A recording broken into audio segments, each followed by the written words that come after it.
L'accusa che gli ha fatto varcare le porte del carcere di Venezia è grave: tentato omicidio. Era il 19 settembre quando, al termine di una violenta lite all'interno di un bar di via Bissuola, un uomo aveva colpito al collo con un'arma da taglio un tunisino, provocandogli una lunga e profonda ferita ed una lesione alla mandibola che poi si è rivelata permanente.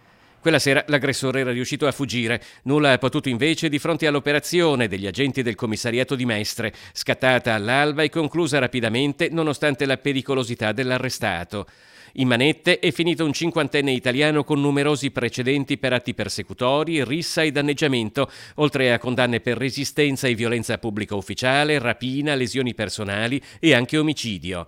La polizia è arrivata alla sua identificazione al termine di un'indagine elaborata che ha portato il GIP del Tribunale di Venezia ad emettere un'ordinanza di custodia cautelare in carcere per tentato omicidio. Giovedì mattina l'uomo, dopo essere stato rintracciato dai poliziotti del commissariato di Mestre, è stato arrestato e condotto in carcere a Venezia.